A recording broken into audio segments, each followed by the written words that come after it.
Hello guys, आप लोगों का एक बार फिर से स्वागत है ज्योग्राफी की हमारी सीरीज़ में। तो आप लोग पहले से ऑलरेडी जानते हैं कि इससे पहले ना हमारे 5 पार्ट यानी हमारी 5 क्लासेस हो चुकी हैं ज्योग्राफी की। सबसे पहली क्लास में मैंने कंप्लीट सिलेबस को डिस्कस किया है। आज एक बार फिर से उस सिलेबस को मैं आपके सामने एक बार फिर से लेके आऊँगा, मतलब एक बार आपको उसका ओवरव्यू दिखाने वाला हूँ मैं। जैसा कि आपके सामने है, ये भारतीय भूगोल का, इंडियन ज्योग्राफी का कंप्लीट सिलेबस है। पूरा का पूरा कंप्लीट सिलेबस आपके सामने यहाँ पर आपको दिख रहा होगा। और इसमें हमने ऑलरेडी जो लास्ट की हमारी कुछ क्लासेस हो चुकी हैं, यानी कुछ का मतलब हमारी 5 क्लासेस इससे पहले ऑलरेडी हो चुकी हैं। आप प्लेलिस्ट पे जाकर देख सकते हैं, हमारे चैनल की प्लेलिस्ट बनी हुई है, प्लेलिस्ट में जाकर देख सकते हैं। और या इस प्लेलिस्ट का लिंक मैं इसके डिस्क्रिप्शन में भी डाल दूंगा, वहाँ से भी आप जा सकते हैं सीधा। तो इससे पहले हमने 5 क्लासेस की हैं और उन 5 क्लासेस में हमने सबसे पहले पढ़ना शुरू किया था इंट्रोडक्शन ऑफ इंडिया। और इस इंट्रोडक्शन ऑफ इंडिया में हमने सबसे पहले पढ़ा लोकेशन एंड एक्सपेंशन, अवस्थिति तथा विस्तार। अवस्थिति तथा विस्तार, ये वाला टॉपिक हमने इसमें कवर कर लिया है कि इंडिया की जो लोकेशन है, इंडिया का जो एक्सपेंशन है यानी इंडिया की जो अवस्थिति है, और इंडिया का जो विस्तार है, भारत का जो विस्तार है, उसको हम कवर कर चुके हैं। आज जो हम पढ़ना शुरू करेंगे, आज जिस चीज़ को हम पढ़ना शुरू करेंगे वो है बाउंड्री लाइंस। आज हमारा ये टॉपिक चलने वाला है। आज हम बाउंड्री लाइंस को कवर करने वाले हैं। ये टॉपिक आज चलने वाला है, तो बिल्कुल हो जाइए तैयार। इसी पर आज हम बातचीत करने वाले हैं। हालांकि इसके अलावा जो पूरा का पूरा सिलेबस है उसमें आप इंट्रोडक्शन ऑफ इंडिया में पढ़ेंगे डिस्प्यूट्स, फ्रंटियर्स। इसके बाद आप बाउंड्री लाइंस के बाद आप फ्रंटियर्स पढ़ेंगे। उसके बाद आप डिस्प्यूट्स पढ़ेंगे कि इंडिया के जो बाउंड्री लाइंस हैं उनके फ्रंटियर क्या क्या हैं, भारतीय सीमा से लगे देश कौन कौन से हैं, उनमें उनमें विवाद क्या है, ये सारी चीज़ें पढ़ेंगे। उसके बाद आप दूसरी यूनिट पाएंगे। दूसरी यूनिट हमारी क्या है, geographical region of India, Bharat के भौगोलिक भाग, माउंटेन्स पढ़ेंगे। इसमें पर्वत, प्लेट्यू, पठार, रॉक्स, चट्टानें, ग्लेशियर्स यानी हिमनद, आइलैंड्स यानी द्वीप, प्लेन समतल मैदान, डेजर्ट, मरुस्थल, लेक यानी झील, पास यानी दर्रे, ड्रेनेज पैटर्न, ये सारी चीज़ें। हालांकि मैं आपको ये सब चीज़ें ना, जो हमारी सबसे पहली क्लास है वहाँ पर मैंने पूरा का पूरा कंप्लीट सिलेबस डिस्कस किया है और 5 क्लासेस हो चुकी हैं। आज ये छठा पार्ट है। और इसके बाद जो हमारी तीसरी यूनिट होगी वो होगा रिवर सिस्टम यानी भारत का नदी तंत्र। उसमें इंडस रिवर सिस्टम यानी सिंधु नदी तंत्र होगा, northern river system of India यानी उत्तरी भारत का नदी तंत्र, southern river system of India दक्षिणी भारत का नदी तंत्र। उसके अलावा आप लोग की जो 4th यूनिट होगी वो होगी साइक्लोन्स इन इंडिया, भारत में चक्रवात, क्लाइमेट ऑफ इंडिया, भारत की जलवायु, वाटर रिसोर्सेज इन इंडिया, जल संसाधन, सोइल ऑफ इंडिया, भारत में मिट्टी, एग्रीकल्चर इन इंडिया, भारत में कृषि, इरीगेशन, सिंचाई, वेजिटेशन, वनस्पति, ऑयल रिफाइनरीज, भारत में तेल शोधनशालाएं, ट्रांसपोर्ट, यातायात, मिनरल्स इन इंडिया, भारत में खनिज सेंसन, जनगणना, और भारत में ऊर्जा उत्पादन, प्रोडक्शन, पावर प्रोडक्शन। आता ही समझ। यह है केवल और केवल इंडियन ज्योग्राफी का सिलेबस है। तो अभी वर्ल्ड ज्योग्राफी इसके बाद होगी, इसके बाद वर्ल्ड ज्योग्राफी, और उस सबसे बाद में हम करें, सबसे बाद में जो हमारा पार्ट आएगा उसमें हम वैसे ईवीएस को भी हम इसी में जोड़ करके करने वाले हैं, एनवायरमेंट्स को भी। और चीज़ें आपके सामने सीधी सीधी चलती जाएंगी और हर चीज़ मैं आपको ऑलरेडी बता चुका हूँ, ठीक है। इससे पहले की क्लासेस में सारी की सारी जो बेसिक जानकारी है वो मैं आपको ऑलरेडी दे चुका हूँ। तो चलिए फिर करते हैं हम अपने आज की क्लास की शुरुआत। और आप ऑलरेडी जानते हैं कि लोकेशन एंड एक्सपेंशन ये पार्ट मैं ऑलरेडी करा चुका हूँ। ये वाला भाग जो है, ये लोकेशन और एक्सपेंशन वाला, ये पार्ट हमने ऑलरेडी कवर कर लिया है। आज जिस पार्ट पे हम डिस्कस करने वाले हैं वो है बाउंड्री लाइन्स। आज हम किसका डिस्कशन करेंगे, बाउंड्री लाइन्स, सीमाओं का। तो चलते हैं फिर अपनी क्लास की तरफ। और आपके सामने देखिए, आज जो हमारी दूसरी यूनिट शुरू हो रही है वो क्या है, वो यूनिट है बाउंड्री लाइंस, भारत की सीमाएं। आज हम इस पर डिस्कशन करने वाले हैं, भारत की सीमाओं पर। सबसे पहले हमें ये जानना है कि जो सीमाएं होती हैं, जो बाउंड्रीज होती हैं, वो कितने टाइप की होती हैं। तो सीमाओं के 3 प्रकार होते हैं, 3 तरह की बाउंड्रीज हो सकती हैं।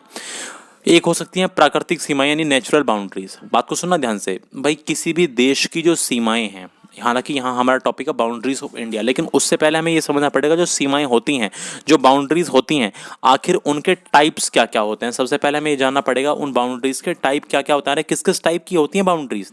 तो सबसे पहले आपको ये समझना है कि बाउंड्रीज के 3 टाइप होते हैं। जो बाउंड्रीज हैं, किसी भी देश की 3 तरह की सीमाएं हो सकती हैं।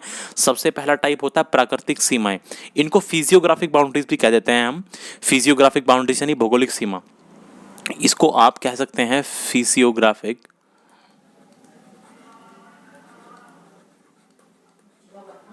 फिजियोग्राफिक बाउंड्री भी आप इसको कह सकते हैं, आप चाहें तो, लेकिन बेस्ट सुटेबल नाम यही रहेगा प्राकृतिक सीमाएं, आप इसको फिजियोग्राफिक बाउंड्री यानी भौगोलिक सीमा भी कह सकते हैं, लेकिन इसका बेस्ट सुटेबल नाम वही है भाई, प्राकृतिक सीमाएं। दूसरा टाइप जो होता है सीमाओं का वो होता है ज्यामितीय सीमाएं यानी ज्योमेट्रिकल बाउंड्रीज। तीसरा टाइप जो होता है सीमाओं का वो कृत्रिम सीमाएं यानी आर्टिफिशियल या मैन मेड बाउंड्रीज। बात को सुनो ध्यान से, बिल्कुल भी कंफ्यूज नहीं होना, मैं कह रहा हूं हम पढ़ेंगे भारत की सीमाएं, लेकिन उसको पढ़ने से पहले, भारत की सीमाओं पर जाने से पहले आपको समझना पड़ेगा जो बाउंड्रीज हो सकती हैं किसी देश की वो कितने टाइप की हो सकती हैं। तो यहाँ पर आपकी 3 टाइप की बाउंड्रीज हो सकती हैं, या तो हो सकती हैं सीमाएं प्राकृतिक नेचुरली यानी नेचुरल बाउंड्री जो नेचुरली बनी होती हैं, ज्यामितीय सीमाएं ज्योमेट्रिकल बाउंड्रीज, और नंबर 3 कृत्रिम यानी आर्टिफिशियल या मैनमेड बाउंड्रीज। आखिर ये होती क्या क्या, हम इन एक के बारे में डिस्कस कर लें जरा। देखो, तो अब आज हम यही समझेंगे कि जो सीमाओं के टाइप होते हैं, प्रकार होते हैं, बिल्कुल हर चीज़ मैप वैप हर चीज़ आपके सामने आएगी, कोई दिक्कत वाली बात नहीं है। तो आ जाइए अब आगे बढ़ते हैं, अब समझते हैं एक एक को। देखिए, समझने की बात यह है कि आपका सबसे पहला जो टाइप होता है सीमाओं का वो होता है प्राकृतिक सीमाएं। देखिए, प्राकृतिक सीमाएं आखिर होती क्या है। देखिए, प्राकृतिक सीमाएं उसको कहते हैं समुद्र, पर्वत, पर्वत श्रृंखलाओं, मरुस्थल एवं नदियों जैसे प्राकृतिक कारकों के आधार पर जो सीमाएं निर्धारित होती हैं उनको हम प्राकृतिक सीमाएं कहते हैं। प्राकृतिक सीमाओं में जो सबसे अधिक महत्व दिया जाता है वो दिया जाता है पर्वत श्रेणियों और जल स्रोतों को। नहीं, यही बात समझ ध्यान से सुनो। प्राकृतिक सीमाएं होती क्या हैं। प्राकृतिक सीमाएं वो सीमाएं होती हैं जो समुद्रों के द्वारा बनाई जाती हैं। मान लो किन्हीं भी 2 देशों के बीच में कोई समुद्र आ गया, तो कई बार समुद्र निर्धारित कर देते हैं सीमा की, भाई समुद्र से इधर का देश किसी कोई और देश, समुद्र से दूसरी तरफ का कोई और देश। कई बार समुद्र सीमाओं को निर्धारित करते हैं। कई बार पर्वत जो होते हैं, किन्हीं भी 2 देशों के बीच में पर्वत आ जाता है तो पर्वत उनकी देश की सीमाओं को निर्धारित करते हैं। पर्वत श्रृंखला यानी माउंटेन रेंज निर्धारित करती हैं। मरुस्थल यानी डेजर्ट, और नदियाँ रिवर्स निर्धारित करती हैं बहुत सारे देशों की सीमाओं को। तो ये सारी की सारी चीज़ें क्या हैं, आप देखिए, समुद्र है, पर्वत श्रृंखलाएँ हैं, मरुस्थल है, नदी हैं, ये सारे के सारे एस्पेक्ट्स, ये सारी की सारी बॉडीज़, ये सारे के सारे फैक्ट्स कैसे हैं, ये सब प्राकृतिक हैं, प्रकृति की देन है। तो प्राकृतिक, और तो इसीलिए इनके द्वारा यदि किसी भी देश की सीमा बनाई जाती है तो उसको हम क्या कहते हैं, प्राकृतिक सीमा। देखिए, प्राकृतिक सीमाओं में जो सबसे ज़्यादा महत्व होता है, प्राकृतिक सीमा में यदि बात की जाए तो प्राकृतिक सीमाओं में जो सबसे ज़्यादा बाउंड्रीज बनाने वाले हैं वो हैं पर्वत श्रेणियाँ। प्राकृतिक सीमाओं में यदि हम देखें कि सबसे ज़्यादा जो देश हैं उनके बीच में बाउंड्रीज किसने बनाई हैं, तो प्राकृतिक सीमाओं में जो सबसे ज़्यादा बाउंड्रीज बनाते हैं देशों की वो जल स्रोत यानी कोई वाटर रिसोर्स हो सकता है, कोई वाटर बॉडी हो सकती है, वाटर सोर्स हो सकता है, या पर्वत श्रेणी। यदि सरल शब्दों में कहने की कोशिश करें तो वे सीमाएं जो पर्वतों तथा नदियों के आदि के द्वारा निर्धारित की जाती हैं उन्हीं को आप क्या करते हैं, प्राकृतिक सीमा। आगे बात है, यही चीज यहाँ पर इंग्लिश में natural boundaries. What are natural boundaries? The boundary determined by the natural bodies like sea यानी समुद्र, माउंटेन यानी पर्वत, माउंटेन रेंजेस यानी पर्वत श्रेणी या पर्वत श्रृंखला, डेजर्ट मरुस्थल, रिवर्स या नदियाँ इज कॉल्ड नेचुरल बाउंड्री। वो बाउंड्री जो डिटरमाइन की जाती है किस किस के द्वारा, नेचुरल बॉडीज के द्वारा। नेचुरल बॉडीज कौन कौन सी, सी, माउंटेन रेंज, डेजर्ट, रिवर्स, उनको हम क्या कहते हैं, ऐसी बाउंड्री को कहा जाता है natural boundary. The most of the natural boundaries are based on mountains and water sources. यानी अभी मैंने बताया ना पर कि प्राकृतिक सीमाओं में यदि हम बात की जाए प्राकृतिक सीमाओं की, यदि बात करें हम प्राकृतिक सीमाओं की, तो सबसे ज़्यादा जो प्राकृतिक सीमाएं बनाई गई हैं वो या तो बनाई गई हैं माउंटेन्स के द्वारा, पर्वतों के द्वारा, ठीक है, या बनाई गई हैं नदियों के द्वारा। If said in simple words then the boundaries which are set by, settled लिख लेना, which are settled by mountains and rivers etcetera. बात है समझ। नेचुरल बाउंड्रीज किसको कहते हैं, the boundaries which are settled by mountains and rivers etcetera, उन्हीं को आप क्या कहते हैं, नेचुरल बाउंड्रीज कहते हैं, प्राकृतिक सीमाएं कहते हैं। चलें फिर आगे, देखिए एग्जाम्पल ले लेते हैं। देखिए आपके सामने उदाहरण प्रस्तुत है, आपके सामने एग्जाम्पल। उदाहरण के लिए देखिए आप इंडिया का आप एग्जाम्पल ले लीजिए। देखिए इंडिया के नॉर्थ में, भारत के उत्तर में है हिमालय पर्वत श्रृंखला, आप लोग जानते हैं। भारत के पूर्व की, पहले तो डायरेक्शन समझ लीजिए। देखिए डायरेक्शन होती कैसे है, स्टैंडर्ड पैटर्न डायरेक्शन का ये होता है, मैंने पहले बताया था, ये होती है नॉर्थ यानी उत्तर, ये ईस्ट यानी पूर्व, ये होता है साउथ यानी दक्षिण, ये होता है वेस्ट यानी पश्चिम। ये होता है एक तरह का स्टैंडर्ड पैटर्न। आपके भी किसी भी आप बोर्ड पे देखें, कॉपी पे देखें तो आपको ये एक स्टैंडर्ड पैटर्न होता है हमारा डायरेक्शंस का। आपने डायरेक्शन रीजनिंग में भी पढ़ा होगा। और नॉर्थ के और ईस्ट के बीच की जो दिशा होती है ये होती है नॉर्थ ईस्ट, जानते हैं आप लोग, उत्तर पूर्व। ईस्ट साउथ और ईस्ट के बीच की जो दिशा होती है वो साउथ ईस्ट होती है। साउथ के और वेस्ट के बीच की दिशा होती है वो साउथ वेस्ट होती है, यानी दक्षिण पश्चिम। और ये जो दिशा होती है ये होती है नॉर्थ वेस्ट यानी उत्तर पश्चिम। उम्मीद है ये वाली जो चार होती हैं ये मेन डायरेक्शन मुख्य दिशाएं हैं, ये वाली चारों मुख्य दिशाएं। और जो ये आपको दिख रहे हैं ये नॉर्थ ईस्ट यानी उत्तर पूर्व, और ये साउथ ईस्ट यानी दक्षिण पूर्व, साउथ वेस्ट यानी दक्षिण पश्चिम, और नॉर्थ वेस्ट यानी उत्तर पश्चिम, ये होती हैं सब डायरेक्शन यानी उप दिशाएं। तो उत्तर में, नॉर्थ में यानी नॉर्थ में ऊपर की तरफ, इंडिया के ऊपर की तरफ क्या है, हिमालय पर्वत श्रेणी। पूर्व में यानी इधर ईस्ट में, इधर क्या है, अराकान युमा श्रेणी। दक्षिण पश्चिम, दक्षिण पश्चिम बोले तो ये वाला साउथ वेस्ट, इधर क्या है, अरब सागर। इंडिया के इधर क्या है, अरब सागर। दक्षिण पूर्व, इंडिया में इधर क्या है, यहाँ पर यह है दक्षिण पूर्व, साउथ ईस्ट, यहाँ पर क्या है, बंगाल की खाड़ी। और दक्षिण में क्या है, हिंद महासागर, इंडियन ओशियन। तो ये सभी मिलकर के क्या बनाते हैं, भारत की प्राकृतिक सीमाएं बनाते हैं। अब देखिए फॉर एग्जाम्पल आप देख सकते हैं टू द नॉर्थ हिमालयाज है, पूरी हिमालय माउंटेन रेंज है। To the east Arakan mountains है। To the south west the Arabian sea है, अरब सागर है। To the south east bay of Bengal है। और to the south the Indian ocean है। And these all factors creates the natural boundaries of India. आप एक बात बताओ, चाहे ये हिमालय हो, चाहे ये माउंटेन हो, चाहे ये अराकान माउंटेन हो, चाहे अरेबियन सी हो, चाहे बे ऑफ बंगाल हो, चाहे इंडियन ओशन, बताओ ये सारी की सारी जितने भी बॉडीज़ हैं, ये सारी की सारी बॉडीज़ कैसी हैं, सारी प्राकृतिक हैं, प्रकृति की देन है। तो बताओ इनके द्वारा जो भी बाउंड्री बनाई जाएगी वो क्या कहलाएगी, वो प्राकृतिक सीमा कहलाएगी। वो किसी भी देश की कैसी बाउंड्री कहलाएगी, नेचुरल बाउंड्री कहलाएगी। चलो इंडिया के मैप पे लेके चलता हूँ एक बार और फिर वहाँ पे समझाने की कोशिश करता हूँ। देखिए आपके सामने इंडिया का मैप दिख रहा है आपको। चलो आप लोग अच्छे से जानते होंगे, देखिए ये वाला हिस्सा अब मैं आपको ड्रॉ करके बताता हूँ तभी आपको चीज़ें आएंगी समझ। देखिए आप लोग ऑलरेडी जानते हैं, देखिए यहाँ से ये पूरा हिस्सा देखिए, जहाँ भी मैं ये ड्रॉ करूँगा, ये हिस्सा पूरा,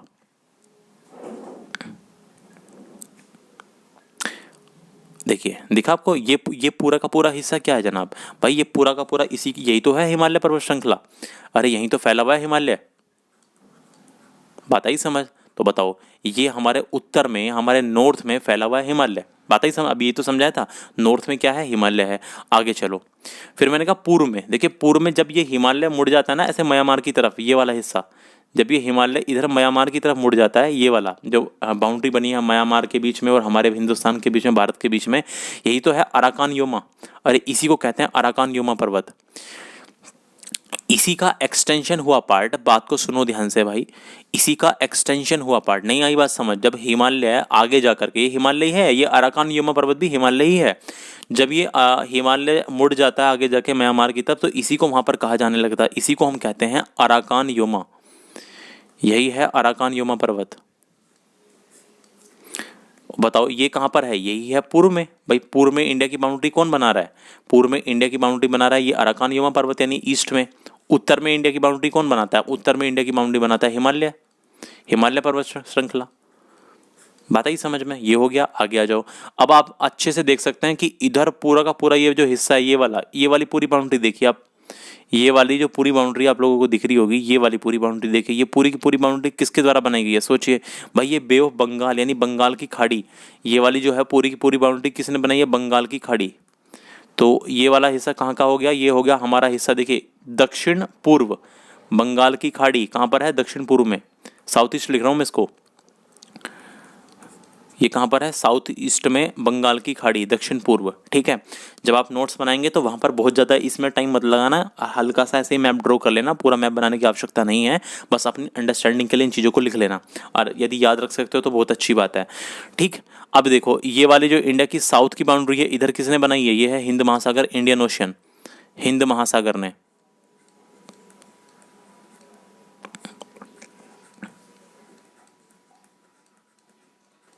इंडियन ओशियन, हिंद महासागर कहाँ, दक्षिण, साउथ लिख रहा हूँ एस। दक्षिण की बाउंड्री किसने बनाई है, हिंद महासागर ने। अब यहाँ पर आप देख सकते हैं ये है अरब सागर, अरेबियन सी, अरब सागर। और आप लोग देख सकते हैं ये पूरी की पूरी बाउंड्री किसके द्वारा कवर की गई है, ये वाली पूरी बाउंड्री इंडिया की अरब सागर की वजह से। देखिए ये वाली पूरी बाउंड्री जो है अरब सागर, ये कहाँ की बाउंड्री हो गई, ये होगी, आप इसको कह सकते हैं साउथ वेस्ट, दक्षिण पश्चिम, इसको आप साउथ वेस्ट कह सकते हैं। अब आप लोगों के मन में ये सवाल आ रहा होगा ये वाली बाउंड्री क्यों छोड़ दी, भाई ये वाली प्राकृतिक सीमा नहीं है भारत की, क्योंकि अभी मैंने केवल एक ही तो टाइप बताया आपको सीमाओं का, 3 टाइप होते हैं, आगे ज्यामितीय सीमा भी आएंगी, और इसके बाद क्या आएंगी, और इसके बाद ज्यामितीय सीमाओं के बाद क्या आने वाली हैं, उसके बाद आएंगी मैन मेड, कृत्रिम सीमाएं। तो याद रखना किसी भी देश की जो सारी सीमाएं वो जरूरी थोड़ी ना प्राकृतिक ही हो, भाई वो ज्यामितीय सीमाएं भी हो सकती हैं, वो कृत्रिम भी हो सकती हैं। अभी तो मैंने एक ही टाइप समझाया आपको। तो इंडिया के हमारी इंडिया के जितनी भी बाउंड्रीज को मैंने अभी आपके सामने ड्रॉ करके बताया, जितनी भी आप ये चीज़ें समझाई हैं, ये इंडिया की सारी बाउंड्री कैसी हैं, प्राकृतिक सीमाएं हैं। ये सारी की सारी सीमाएं भारत की कैसी हैं, ये सारी की सारी प्राकृतिक सीमाएं हैं। बात आ रही है समझ में? एक बार फिर से समझा दूं। देखिए, उत्तर में हिमालय ने भारत की बाउंड्री बना रखी है ये। इधर आप पूर्व में जाएंगे तो अराकान हिमालय का ही बढ़ा हुआ भाग जब ये पूर्व में चला जाता है, इसी को कहते हैं अराकान पर्वत। इधर आप ये देख सकते हैं पूरी का पूरा बंगाल की खाड़ी से घिरा हुआ है, इधर हिंद महासागर से, और इधर ये वाला हिस्सा किससे, ये वाला अरब सागर से। अब ये वाला हिस्सा बचा, देखिए ये वाला प्राकृतिक रूप से नहीं है। अभी आपने देखा कि 3 टाइप मैंने आपको समझाए थे। देखिए अभी आपने देखा ना, पीछे मैंने आपको बताया कि 3 टाइप होते हैं प्राकृतिक सीमाएं। तो अभी तो हमने एक ही टाइप पढ़ा है ना भाई। मैंने कहा किसी भी देश की बाउंड्री जो है 3 तरह की हो सकती हैं। प्राकृतिक हो सकती हैं, ज्यामितीय हो सकती हैं, कृत्रिम, नेचुरल हो सकती हैं, ज्योमेट्रिकल हो सकती हैं, आर्टिफिशियल, मैनमेड हो सकती हैं। तो अभी तो मैंने एक ही टाइप बताया, प्राकृतिक सीमाएं। तो जरूरी नहीं थोड़ी ना कि भारत की जो सारी की सारी बाउंड्रीज हो प्राकृतिक ही हो सकता है ज्यामितीय हो सकता है कृत्रिम हो। बात आ रही है समझ? तो अभी आगे भी इसी पे हम आने वाले हैं। तो देखिए जनाब, हमने अभी आपको ये समझाया कि उदाहरण में आपको ये एग्जांपल दिया कि इंडिया के उत्तर में हिमालय पर्वत, पूर्व में अराकान योमा श्रेणी, दक्षिण पश्चिम में अरब सागर, दक्षिण पूर्व में बंगाल की खाड़ी, दक्षिण में हिंद महासागर। ये सारे के सारे मिलकर भारत की प्राकृतिक सीमाएं बनाते हैं। ये केवल और केवल कैसी सीमा बनाते हैं? भारत की प्राकृतिक सीमाएं। आगे बढ़ जाएं आप, चलिए। ये एग्जाम्पल के लिए मैंने आपको समझाया।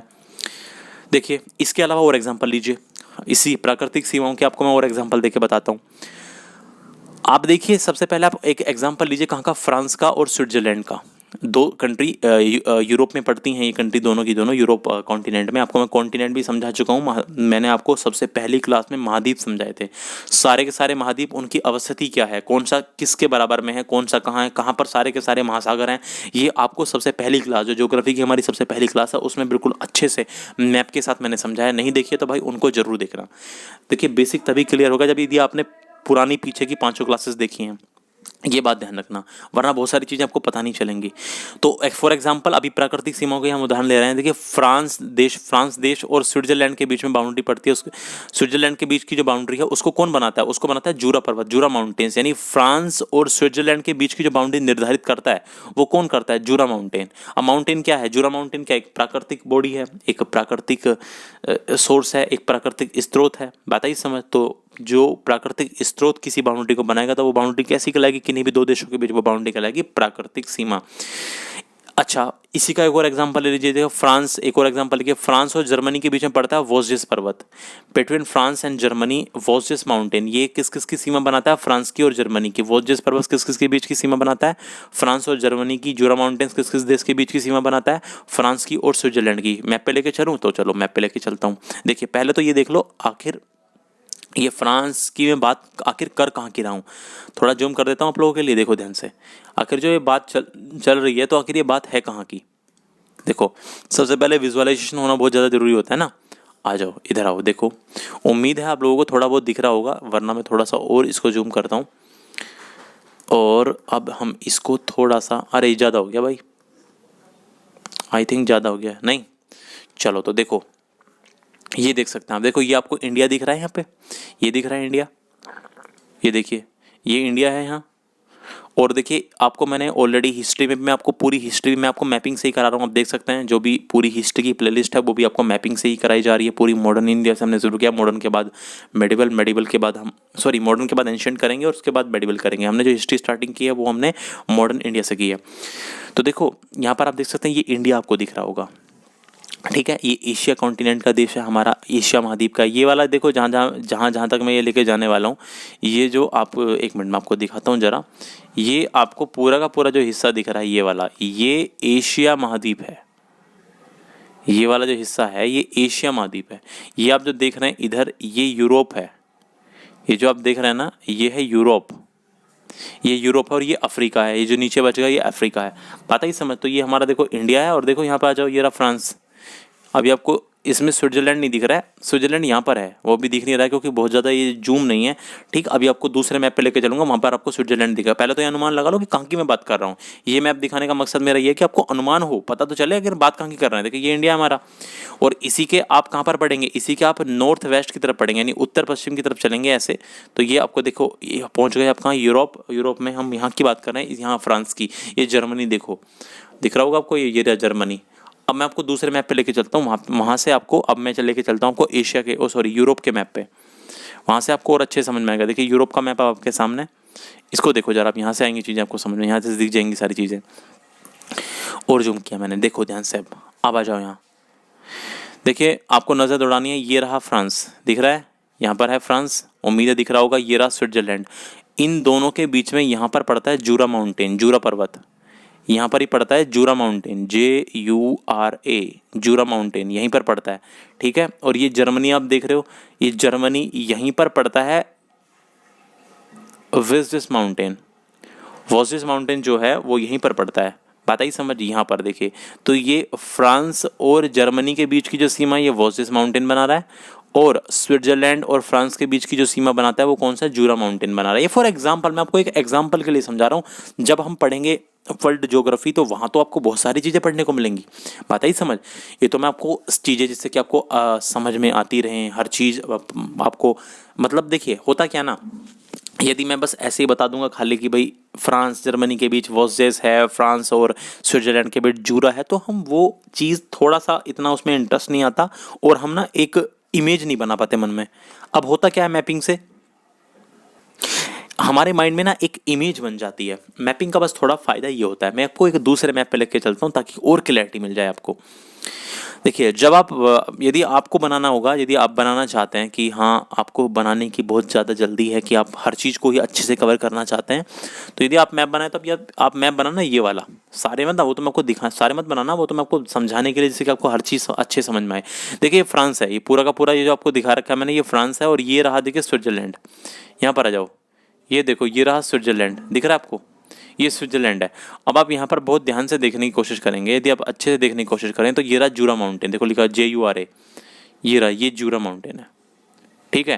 देखो ये जर्मनी है, ये रहा जर्मनी, और देखो ये वोसिस माउंटेन है, ये आप देख सकते हैं, ये रहा वोसिस माउंटेन, ये फ्रांस के और जर्मनी के बीच की सीमा को बनाता है, ये रहा वोसिस माउंटेन, ये देख रहे हो आप, ये वोसिस पर्वत श्रेणी है, ये जर्मनी है। उम्मीद है आपको ये सब चीज़ें समझ में आ रही होंगी, उम्मीद है यहाँ से भी आपको पहले समझ में आ रहा होगा। ये एल्पस है, ये आगे समझाऊंगा, ठीक है, ये बातें मैं आपको आगे समझाने वाला हूँ। आगे देखिए एक और मैप, चलो एक और मैप इसी का, ये सब इसी के मैप्स हैं, जिससे कि आपको हर चीज़ बिल्कुल बढ़िया तरीके से समझ में आए। मैं आपको हर उस तरीके से समझाने की कोशिश कर रहा हूँ। देखिए इस बार जो मैप है ये पूरा का पूरा जूरा का ही है। देखिए ये जूरा माउंटेन है, ये देख सकते हैं आप, ये जूरा है, ये जूरा पर्वत है। आप लोग जानते हैं ये वाला जो ये कंट्री है ये कौन सी है, ये है फ्रांस और ये है स्विट्जरलैंड। और देखिए ये वोसिस है जो जर्मनी के और फ्रांस के बीच में पड़ता है। उम्मीद है अब आप लोगों को ये चीज़ क्लियर होगी। मैंने काफ़ी सारी चीज़ें आपको दिखा दी हैं, हर तरह से आपको समझाने की कोशिश की है। चलिए आगे बढ़ते हैं। अब देखिए सेकंड टाइप की जो बाउंड्रीज है उन पे आते हैं। आपको मैंने बताया 3 टाइप की बाउंड्री हो सकती है किन्हीं भी 2 देशों के बीच में। दूसरी टाइप की जो बाउंड्री वो है ज्यामितीय सीमाएं, यानी ज्योमेट्रिकल बाउंड्रीज। वे सीमाएं जो अक्षांश और देशांतर यानी लैटिट्यूड और लॉन्गिट्यूड के आधार पर निर्धारित की जाती हैं। The boundaries which are determined on the basis of latitude and longitude.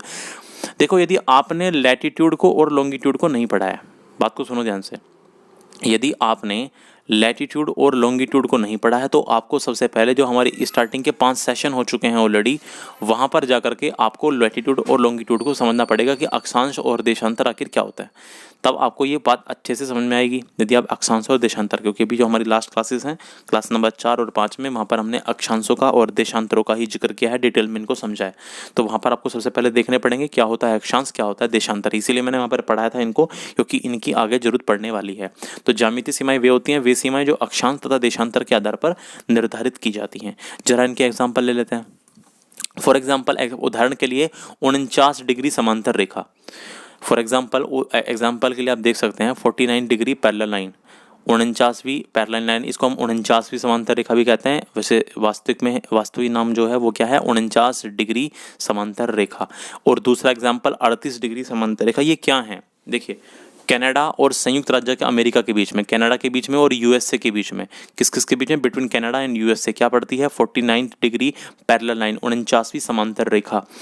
और उत्तर कोरिया और दक्षिण कोरिया के बीच है 38 डिग्री समांतर रेखा, यानी 38 डिग्री पैरेलल लाइन। ये डिग्री क्या है, दरअसल ये जो 49 डिग्री हैं, ये जो 38 डिग्री हैं, ये सारी की सारी क्या हैं, यही हैं जो आप लोगों ने पढ़ी हैं, क्या अक्षांश और देशांतर। उन्हीं के आधार पर इनको निर्धारित किया गया है, उन्हीं के आधार पर। आप देखें ना, अक्षांश 1 degree, 1 degree latitude, 2 degree longitude, उन्हीं के आधार पर उन्हीं के आधार पर इनको निर्धारित किया गया है। ये बात समझ लीजिए, इसीलिए इनको हमने क्या कहा, ज्यामितीय, इनको हमने कहा ज्योमेट्रिकल बाउंड्रीज। पता ही समझ। और उसी आधार पर इनके क्या पड़े हैं, नाम पड़े हैं। जैसे 49 डिग्री पैरेलल लाइन है, इसका मतलब ये है कि कनाडा और यूएसए के बीच से 49 डिग्री जो अक्षांश रेखा है वो होकर गुजरती है। जरा मैप की तरफ लेके चलते हैं और तब आपको ये वो चीज़ समझ में अच्छे से आएगी। देखिए जो मैप है, थोड़ा सा इसको जूम कर लेते हैं। ये देखिए, ये आप अनुमान लगा सकते हैं कि ये है नॉर्थ अमेरिका का मैप, जहाँ पर यूएसए और कनाडा देश पड़ते हैं। तो इसको मैं थोड़ा सा कर देता हूँ जूम। ये देखो, देखिए कनाडा है, उम्मीद है आप लोगों को ये दिख रहा होगा। ये है कनाडा देश और ये यूनाइटेड स्टेट्स ऑफ अमेरिका। तो आप लोग ये देख सकते हैं, देखिए ये जो आपको यहाँ पर ये लाइन दिख रही है, ये वाली लाइन, ये लाइन कनाडा को और यूएसए को अलग करती है। यही लाइन जो है वो कनाडा को और यूएसए को डिवाइड करती है। यही है 49वीं 49th parallel, 49 degree parallel line, इसी को कहते हैं। यही है 49 डिग्री पैरेलल लाइन, यानी 49वीं समांतर रेखा। तो ये क्या है, एक तरह की ज्यामिति, एक भाई एक ज्योमेट्री की चीज़ है ये। तो इसीलिए इनको हमने क्या कहा गया है, ज्योमेट्रिकल बाउंड्री। 49वीं समांतर रेखा किस किस के बीच को, किस किस के देश के बीच में है, ये है कनाडा के और यूनाइटेड स्टेट्स के बीच, यूएसए के बीच में। उम्मीद है ये वाली बात भी समझ में आ रही होगी। दूसरा एग्जांपल लेते हैं नॉर्थ कोरिया का और साउथ कोरिया का, वहाँ लेकर चलते हैं। ये देखिए, ये इंडिया है और इधर चलेंगे चाइना, और यहाँ पर देखो ये रहा साउथ कोरिया और नॉर्थ कोरिया। ज़रा जूम कर लेते हैं। तो उम्मीद है दिखने लगा होगा आपको। ये देखिए यहाँ पर ये है नॉर्थ कोरिया, ये नॉर्थ कोरिया है। थोड़ा सा और जूम कर लेता हूँ, थोड़ा सा और कर लेते हैं इसको हम जूम। देखिए यहाँ पे आ जाओ, ये देखो नॉर्थ कोरिया और साउथ कोरिया। अब इनके बीच में जो लाइन है जो इनको अलग करती है वो ये है। इसी को हमने कहा है 38वीं समांतर रेखा। इसी को हमने क्या कहा है, 38 डिग्री। बात आई समझ। तो ये जो हमारे सारे के सारे जो डिग्री जितने भी आप देखते हैं कि 38 डिग्री समांतर रेखा, 49 डिग्री समांतर रेखा, ये कैसी बाउंड्रीज हैं, ये हैं ज्यामिति यानी ज्योमेट्रिकल बाउंड्रीज हैं। उम्मीद है ये बात भी समझ में आ रही होगी। चलो, तो ये दूसरा टाइप हुआ, आगे बढ़ते हैं। इसके अलावा तीसरा जो टाइप है वो है कृत्रिम सीमा यानी आर्टिफिशियल बाउंड्री। आर्टिफिशियल बाउंड्री क्या होती हैं, देखिए आर्टिफिशियल बाउंड्री वो होती हैं the boundaries which are determined by humans, जिनको मानव द्वारा निर्धारित किया जाता है। जिन सीमाओं का निर्धारण परिस्थितियों यानी सर्कमस्टेंसेस, युद्धों यानी वॉर्स, राजनीतिक प्रमाणों यानी पॉलिटिकल एविडेंसेस, धार्मिक कारणों यानी रिलीजियस रीजन्स, और संधि यानी ट्रीटीज, जो ट्रीटी होती हैं, संधियाँ होती हैं, आदि के आधार पर मनुष्यों द्वारा किया जाता है। वे सीमाएं जिनका निर्धारण किनके द्वारा किया जाता है, मानव के द्वारा, मनुष्य के द्वारा। The boundaries which are determined by humans on the basis of circumstances, wars, political evidences, religious reasons and treaties. तो उन्हीं को हम क्या कहते हैं, आर्टिफिशियल बाउंड्रीज कहते हैं, कृत्रिम सीमाएं कहते हैं। इनका निर्धारण जो है, और इनका निर्धारण करने की आवश्यकता क्यों पड़ती है कि कई बार परिस्थितियां ऐसी बन जाती हैं, सर्कमस्टेंसेस ऐसे हो जाते हैं, कई बार युद्ध, जब वॉर होते हैं, वॉर में जिसने जो हिस्सा जीत लिया उसके बाद वहीं पर बाउंड्री निर्धारित हो जाती है। राजनीतिक प्रमाण यानी पॉलिटिकल एविडेंसेस, धार्मिक कारण, कुछ धार्मिक कारणों की वजह से भी बहुत सारे देशों की बाउंड्रीज निर्धारित की जाती हैं। जैसे इसका एग्जाम्पल होता है जब किन्हीं भी देश का, जैसे हमारे भारत देश का बंटवारा हुआ था जो धर्म के आधार पर ही हुआ था। तो धर्म के आधार पर ही तो भारत पाकिस्तान के बीच में क्या हुई थी, भारत पाकिस्तान के बीच में जो बाउंड्रीज बनी हुई हैं उनको अब धार्मिक कारण भी, उनके पीछे एक रीज़न क्या है, धार्मिक कारण भी है। तो उम्मीद है आपको ये बात समझ में आ रही होगी। ऐसी बाउंड्रीज जो होती हैं उनको कौन बनाता है, ऐसी बाउंड्रीज को बनाते हैं मानव, ह्यूमन खुद डिसाइड करता है ऐसी बाउंड्रीज को। उम्मीद है आपको ये बात समझ में आ रही होगी। आगे चलने की कोशिश करते हैं, आगे समझने की कोशिश करते हैं। एग्जाम्पल लेते हैं। फॉर एग्जाम्पल भारत और पाकिस्तान के बीच में देख सकते हैं आप। फॉर एग्जाम्पल देखिए, भारत और पाकिस्तान के बीच में रेडक्लिफ नाम के अंग्रेज व्यक्ति ने रेडक्लिफ रेखा को निर्धारित किया था। भारत और चाइना के बीच में, भारत और चीन के बीच में हेनरी मैकमोहन नाम के अंग्रेज व्यक्ति ने मैकमोहन रेखा को निर्धारित किया था। भारत और अफगानिस्तान के बीच में, जो अभी फिलहाल वर्तमान में पाकिस्तान और अफगानिस्तान के बीच में है, मोर्टिमर डूरंड नाम के ब्रिटिश अधिकारी ने डूरंड रेखा को निर्धारित किया था। फॉर एग्जाम्पल आपने अभी मैंने तीनों एग्जाम्पल आपको बताया। देखिए जो रेडक्लिफ लाइन है, the Radcliffe line between India and Pakistan was decided by a British named Radcliffe. एक ब्रिटिश अधिकारी था, एक ब्रिटिश व्यक्ति था रेडक्लिफ, उसने निर्धारित किया था। Between India and China, India और चाइना के बीच में a British named Henry McMahon settled the McMahon line. बात आई समझ। Between India and Afghanistan, presently जो अभी कहाँ पर है, पाकिस्तान और अफगानिस्तान के बीच में, a British officer named Mortimer Durand laid Durand line या सेटल्ड द डूरंड लाइन। बात आई समझ। ये सारी की सारी जो आप देख सकते हैं इंडिया पाकिस्तान के बीच की जितनी भी ये रेखाएं हैं ना, भारत पाकिस्तान भारत चाइना के बीच में, ये ज़्यादातर कैसी हैं, मैन मेड हैं। पता ही समझ। तो मैंने 3 टाइप आपको आज बताए कि सबसे पहले मैंने बताया कि बाउंड्रीज का क्या टाइप क्या क्या होता है। अच्छा, इनके मैप में आपको अभी आपको नहीं दिखा रहा हूँ क्योंकि आप हमारा जो अगला टॉपिक होगा, इनके मैप्स में आपको नहीं दिखा रहा हूँ क्योंकि हमारा जो अगला टॉपिक होगा वो होगा बाउंड्रीज ऑफ इंडिया। अगले टॉपिक में हम ये सारे के सारे मैप से, देखिए अभी मैंने आपको मैप से पढ़ाई सारी चीज़ें, इनके मैप में अभी आपको नहीं बता रहा हूँ क्योंकि अगला जो हमारा टॉपिक है वो है बाउंड्रीज ऑफ इंडिया। उसको हम नेक्स्ट क्लास में कवर करने वाले हैं। बाउंड्रीज ऑफ इंडिया जो है हमारा वो अगला टॉपिक है, क्योंकि हमें पढ़ना ही क्या है, मेन चीज़ तो हमें इंडिया की बाउंड्रीज के बारे में पढ़ना है, भारत की सीमा, यही हमारा है अगला टॉपिक। इसी में हम कवर करेंगे भारत की सारी सीमाएं, क्या विवाद हैं, क्या क्या पंगे हैं, ये सब चीज़ें हम समझने वाले हैं अगली क्लास में। अच्छा, एक बात और ध्यान रखना, भारत की अधिकांश वे सीमाएं जो दूसरे देशों के साथ लगती हैं, भारत की ज़्यादातर वो सीमाएं जो दूसरे देशों के साथ लगती हैं ना, वो ज़्यादातर कृत्रिम ही हैं, सारी मैन मेड है। Most of the boundaries of India that lie with other countries are artificial man made. सुनो ध्यान से, भारत की ज़्यादातर वो सीमाएं जो दूसरे देशों के साथ टच करती हैं ना, वो मोस्टली मैन मेड हैं। अब देखो, ये जो प्राकृतिक सीमा जैसे बंगाल की खाड़ी है वो किसी देश के साथ टच नहीं करती। हिंद महासागर जो बाउंड्री बना रहा है वो किसी देश के साथ टच नहीं करती। अरब सागर जो बाउंड्री बना रहा है वो किसी देश के साथ टच नहीं करती है। ज़्यादातर सीमाएं आप पाकिस्तान की तरफ देखेंगे या चाइना की तरफ देखेंगे तो आप ये पाएंगे कि जो भारत की सीमाएं हैं, जैसे अभी मैंने मैकमोहन लाइन का आपको उदाहरण दिया, तो ज़्यादातर जो सीमाएं हैं आप ये पाएंगे कि वो मैन मेड हैं, कृत्रिम सीमाएं हैं। तो हम अब अगली क्लास में डिस्कशन ही क्या करने वाले हैं, बाउंड्रीज ऑफ इंडिया। उम्मीद है ये बात आपको समझ में आई होगी। यदि कोई चीज़ समझ में नहीं आई है, गो इन कमेंट बुक्स, नहीं समझ में आई तो मैं अगली क्लास में आपको एक्सप्लेन कर दूंगा। तो बहुत बहुत धन्यवाद आप लोगों का जुड़ने के लिए। आपके लिए क्लासेस आती रहेंगी। चलिए, लाइक कीजिए और सब्सक्राइब भी कीजिए।